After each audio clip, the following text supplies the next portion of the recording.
Hello everyone, thank you for coming back and tuning in for another episode of Kim Barefoot in the Kitchen. This is my fake cooking show and my name is Kim, and we cook really good food for really good people in my real small kitchen. You might notice things look a little bit different in my kitchen today. I've kind of switched things around and it's a little bit more functional in this really tiny space. And now you can see this. That's not a painting. That is a reflection from the light coming in from my living room. So ignore that. Today we are going to make a cake. I don't know if I've done a cake yet. I don't think I've done a cake yet on this cooking show. This is gluten-free cake, and there are two variations. Yesterday I made gluten-free cinnamon roll cake, and a lot of you saw that as I posted it on my Instagram and said, wow, that looks delicious, and it was. I made it and I gave it away. And wow, like minutes it was gone. They loved it a lot. And so since I made gluten-free cinnamon roll cake yesterday, I thought, hey, let's give it a little bit of a twist. And today I'm going to make the same cake. And you can either make it with the cinnamon roll topping, and I'll show you how to do that, or you can do another variation. And what I'm going to do is raspberry swirl cake. And I took some raspberries, frozen raspberries, and I cooked them down with 4 cups of frozen raspberries, 3/4 of a cup of sugar. I know this is not diet food here. And a tablespoon of lemon juice and the zest of a lemon. And I cooked it down probably about 20 minutes. I simmered it until it was really, really thick. And then I put it through a sieve just to get rid of all of the seeds, because I don't want seeds in my raspberry swirl cake. And then I added a bit of cornstarch to make it nice and thick. And that's what I'm going to dot on the top of my cake here and give it a swirl through. And then afterwards, I'm going to do some cream cheese frosting. The cinnamon roll cake, it looks so beautiful on the top. It's really a shame to smother the whole thing with cream cheese icing. And yesterday I didn't have any cream cheese, so I did a buttercream frosting, a really thick one, and then just piped it on, lattice style, and then you could see, it really does look like cinnamon rolls on the top of the cake. And it was beautiful to look at, and it was delicious to eat. So let's get going with the cake, and then when we get to the topping part, I'll guide you through to whichever one that you want to do.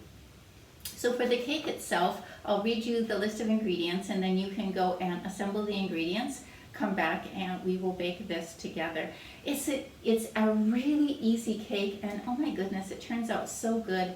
And it's got just a little bit of a crumb to it. Like, it's not a solid heavy cake, it's just, oh, it's delicious. And it is a variation of the recipe that I found on Sally's Baking Addiction. Okay, so for the cake, you want 1.5 cups of flour, and that's all-purpose flour or gluten-free flour. I am using just a run-of-the-mill gluten-free flour. It's not even a 1-to-1 gluten-free flour. It's just whatever I can find here, but it seems to work really good. So that's 1.5 cups of all-purpose flour or all-purpose gluten-free flour, 1/4 teaspoon of salt, 2 teaspoons of gluten-free baking powder, or just regular baking powder if gluten is not a problem for you, 1/3 of a cup of white sugar, granulated sugar, 3/4 of a cup of dairy-free milk. I am using almond milk today. If you don't have dairy sensitivities, go ahead and use any kind of milk that you want. You could even use coconut milk in this one. 1 large egg or a flax egg, which is 1 tablespoon of ground flax seeds plus 3 tablespoons of water, right? 1 teaspoon of vanilla extract, and 1/4 cup of dairy-free butter, melted or regular butter, whatever your dietary needs are. And then for the cinnamon swirl on top, it's 1/4 cup of dairy-free or regular butter melted, 1/4 of a cup of brown sugar, and 1 teaspoon of cinnamon. So we'll do that separately. And if you want to do a raspberry or strawberry swirl on top, go ahead and if you've got some seed-free strawberry or a raspberry preserve, go ahead and use that. Or if you want to make your own, it is 4 cups of raspberries, give or take.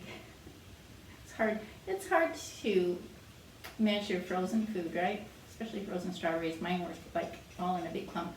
Anyway, I think it was about 4 cups. And then I put in 1/4 cup of water. There we go. And 1 teaspoon of lemon juice, the zest of a lemon, and 3/4 cup of sugar. Yeah, a little bit of sugar in it. Run that list of ingredients down for you one more time.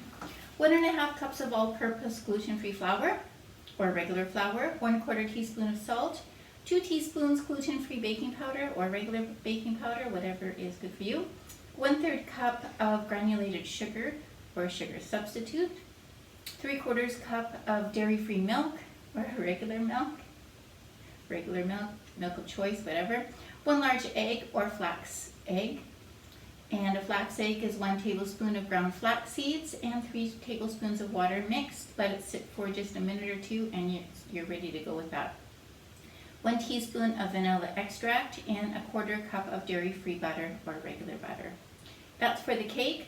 For the cinnamon swirl on top, you want 1/4 cup dairy-free butter, melted, or regular butter. 1/4 cup brown sugar and 1 teaspoon cinnamon. Now for the raspberry preserve that I wanted to make my raspberry swirl cake, I used 4 cups of raspberries, 3/4 cup of sugar, 1/4 cup of water, 1 tablespoon of lemon juice, the zest of a lemon, and I cooked it all down until it was really, really thick, and then I strained out all the seeds, put it back into the pot, and added a slurry of cornstarch and water, and then just cooked it up a little bit again till it was nice and thick. So you can use that, or you can use your own raspberry or strawberry preserves to do a swirl on top. Let's get going with the cake itself. So, did you preheat your oven yet? I haven't done that. I'm going to preheat my oven right here.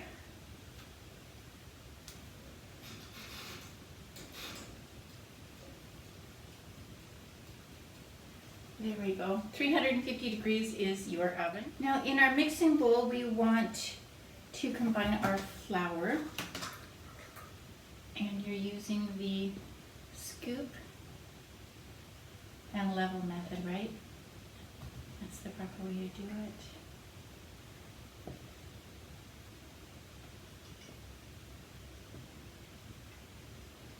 And give it a level, and we're good there.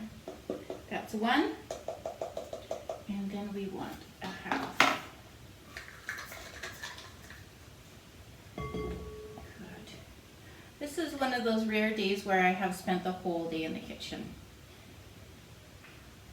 There are other things that I should be doing. I really should have gone to the market today, down to the fresh market, and got vegetables for tomorrow. But I'll get up early tomorrow and go do it instead. And I gave myself the luxury of just spending the day in the kitchen cooking and trying to develop some new recipes. It's always lots of fun.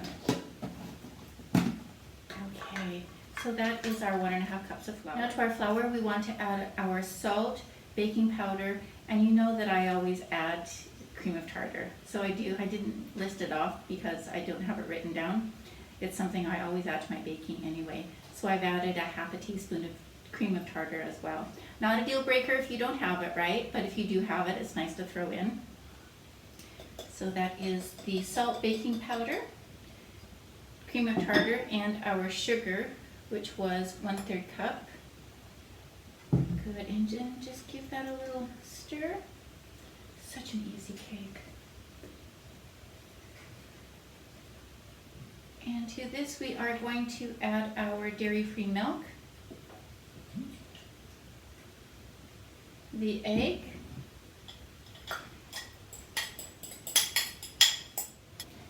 and then we want to add 1 teaspoon of vanilla, or more if you're a vanilla lover.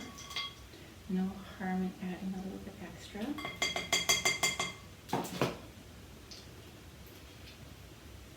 And your melted butter or butter substitute. There we go.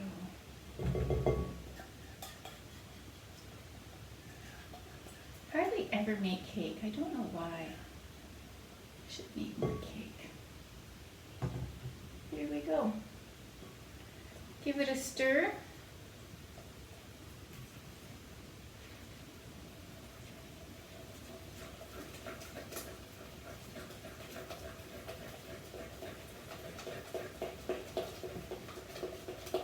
And you just want to stir and get all of the lumps out.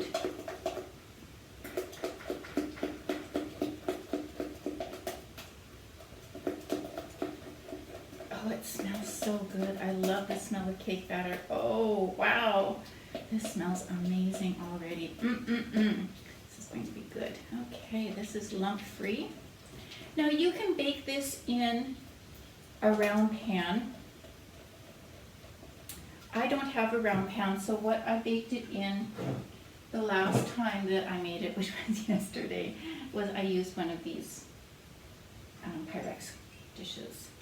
And I'm just going to give it a little bit of a spray here so it doesn't stick.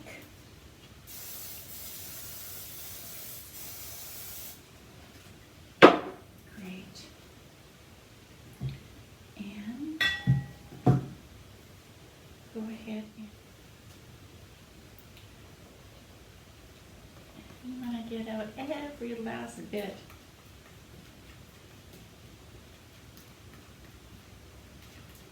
Of that batter. Yum, yum.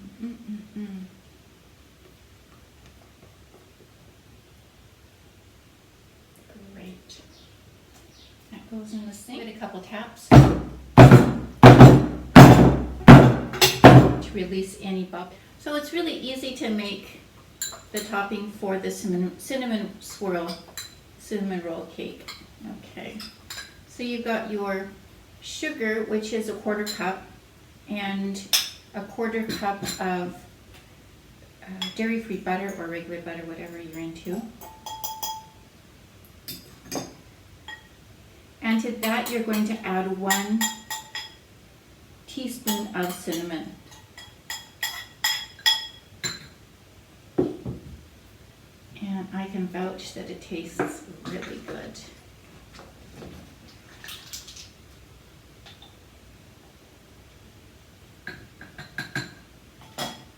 Go.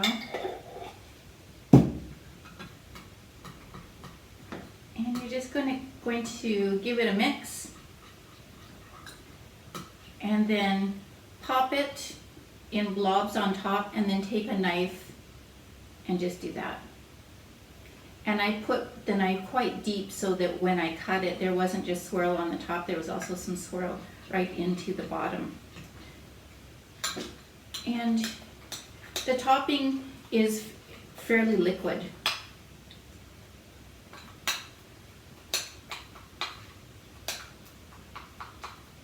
I should have put my brown sugar through the sieve. Anyway, that's what it looks like. Fairly liquid. So dot, dot, dot, dot, dot, dot, dot. Take your knife and run it through.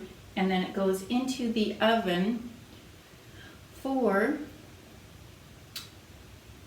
26 to 28 minutes. I cooked mine yesterday in 20 minutes because my oven just tends to run a little bit hot. You guys have heard me say that a million times if you watched all my shows.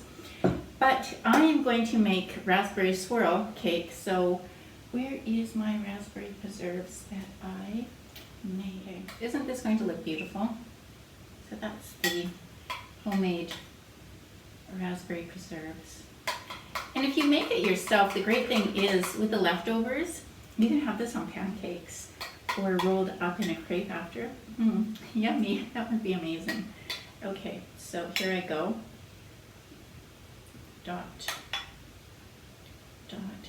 And there's no precision in this, right? It's because it's going to be all swirly anyway. Oh, I'm excited to taste this. I can tell you the cake is beautiful. Yesterday when I tasted it, I was like, oh my goodness, this is amazing.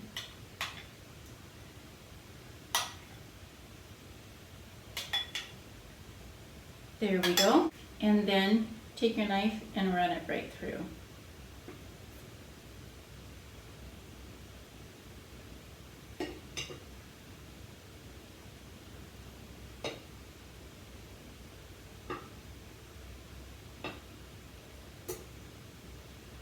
And I've got some extra left over, so I'm going to just do another swirl on top of that.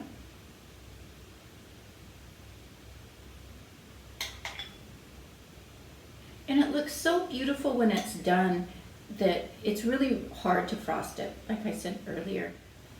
So there we go. That is my, ooh, that is my cake. It is ready to go in the oven. So go ahead, pop yours in the oven. I'll pop mine in the oven, and then we'll come back and we can frost them together. I'll show you how to do a buttercream frosting or a cream cheese frosting, whatever is going to work for you. Okay, we'll see you in a little bit. So how did your cake turn out? Your cake should be all done and all cooled, and this is what mine turned out like. Pretty, hey? Yeah.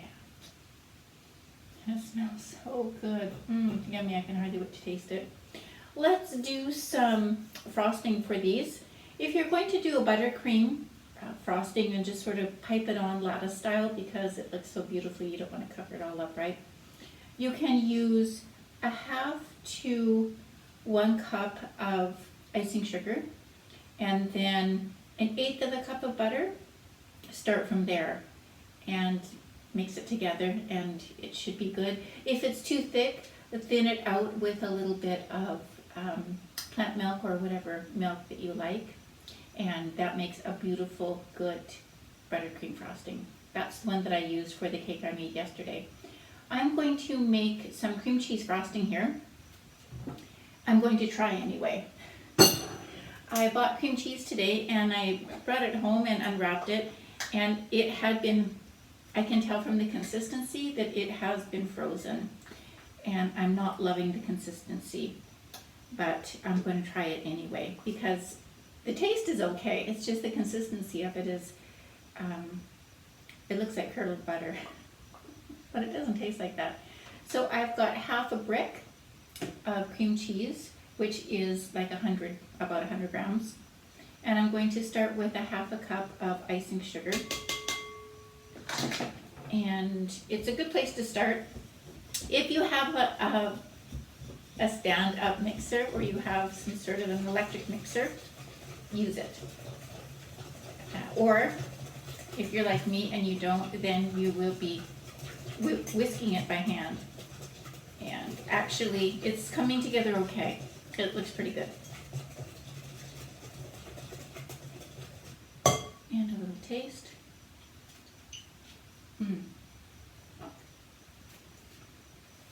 Consistency is really lacking. I can tell. And I'm just going to add a little bit more some sugar. And when you're making frostings, they're never an exact science. I hate writing down recipes for frosting because people will make it and go, oh, it didn't turn out for me. Because it will change according to the weather. Like if it's really, really hot and then your ingredients are really easy, they melt really easy, then you're going to need more icing sugar. If it's a cold day and nothing's going to the melt stage, you'll need less. And because I want that pretty design to show through, I am going to put my cream cheese icing that is fairly stiff. It could be stiffer, but I really don't want to add any more icing sugar to it. So I'm going to put it in a plastic bag, cut off the tip, and just pipe some lattice on here. And then I'm going to cut a piece and eat it with you. Oh, I've been so looking forward to this cake for a long time. Okay, wash my hands. Okay, here we go. The trick to this is to cut off a little bit at the end before you squeeze the icing down in there. Okay, and, oh, perfect. Yeah, this is awesome.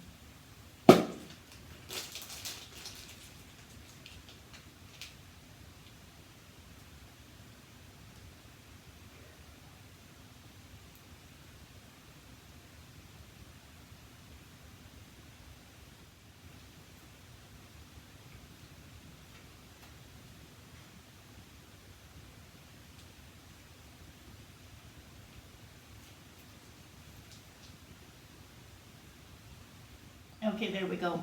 Just a little bit of lattice work with the cream cheese icing. And let's do a taste. I've been craving this cake all day. So I'm super excited to finally be able to have a taste. And I hope that it tastes good. The one yesterday certainly did. And you can see that it's got some nice marbling in there, hey? Isn't it pretty? Well, let's do this. Let's have a taste. I hope that you guys are having a taste of yours. Try to get a small dainty bite of this. This is exactly what I wanted it to taste like. Oh my goodness. It's exactly perfect. Oh, it's perfect. You've got the sweetness of the cake. You've got the tartness of the raspberries. And then you've got the beauty of that cream cheese icing on top. Oh, I wish you guys were right here and I could serve you a slice because this is amazing. It was amazing yesterday with the cinnamon roll topping baked in. That was really, really good. But I'm loving this. Raspberry is my favorite berry. The raspberry and then strawberry and then blueberry. I love raspberries. So to have raspberry in a cake is just right up there with things that make me super happy. And this cake is divine. Oh, it's delicious. I love it so much. Okay. I'm going to sit down and enjoy this by myself. And then I think I'm going to go for a walk. Because this is, that's a lot of sugar. I tasted quite a bit. I tasted quite a bit of that cream cheese frosting. Yum, yum. It's pretty tasty. Okay, there we have it. Cake two ways. Make it any way you want. Make it gluten-free, make it vegan. It is super versatile. It's super easy. It comes together very, very quickly. And I'm really glad that you came to cook with me today. Thank you very much. And please send me a picture of your cake when you bake it. Let me know how it turns out. Love you guys. And good night.